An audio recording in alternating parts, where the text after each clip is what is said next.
Hey, welcome to Digging into the Bible. My name is Jim Barnard. This is a production of Tiller Coaching.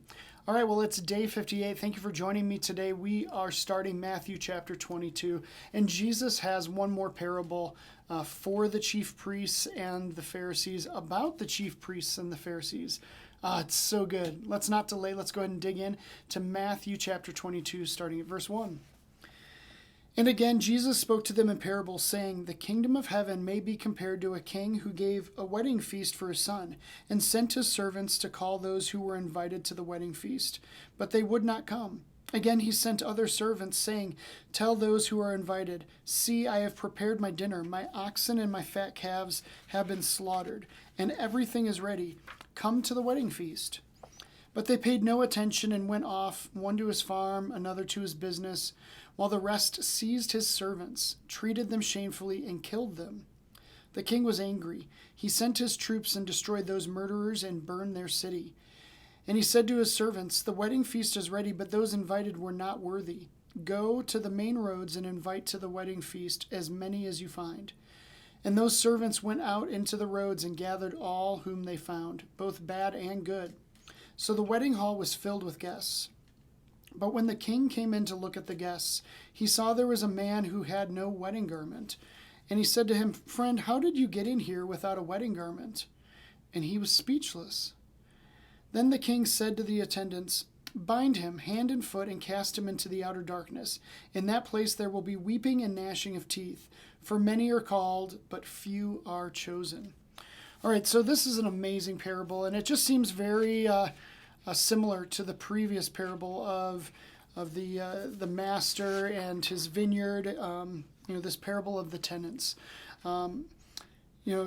These servants are sent out, and they are asked to go and gather, and they're treated shamefully. They're abused. They are beaten. They are killed, and I think that is very symbolic of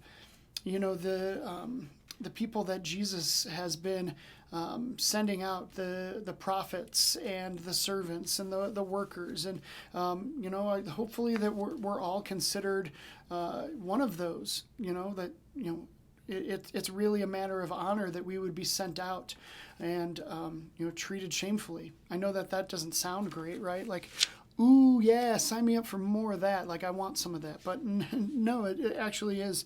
But more to the point is, at the end of this parable, like, don't you get a little uncomfortable about this one wedding guest? Like, this feels really inconsistent. It feels like, if the king is sending out to just gather whoever, the good and the bad right off the street, maybe this one guest just couldn't get his garments together. Maybe his good suit was in the dry cleaner, and so, like, what do you do? You just, I don't know, I guess I'll show up. But the more and more I think about it, this isn't the scenario that this person was invited off the street. I think this person truly was a wedding crasher.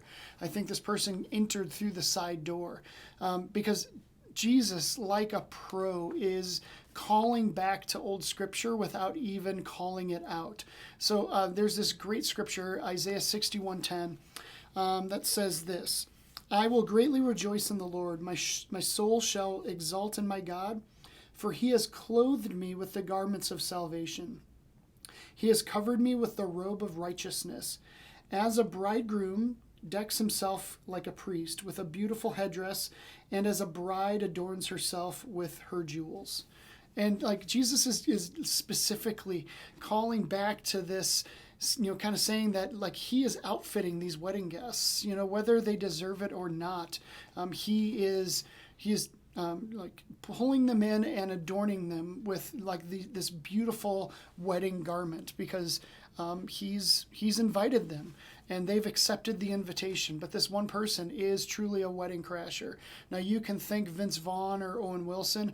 I'm going to think of Owen Wilson here because I think Vince Vaughn, he's super charming and winsome. So I'm going to picture Owen Wilson. But the narrative here for Owen Wilson in how this lands is he's bound up and he is sent out.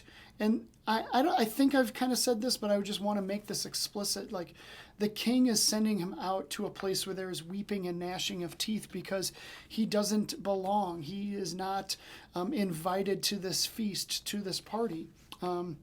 This weeping and gnashing of teeth, this is common vernacular for hell. And the chief priests and the Pharisees obviously would understand this. And so, pro move here by Jesus to use this parable, speaking to them about them. So I don't know. I hope that's an interesting thought, and I hope that you understand that you are invited to this wedding, to this feast.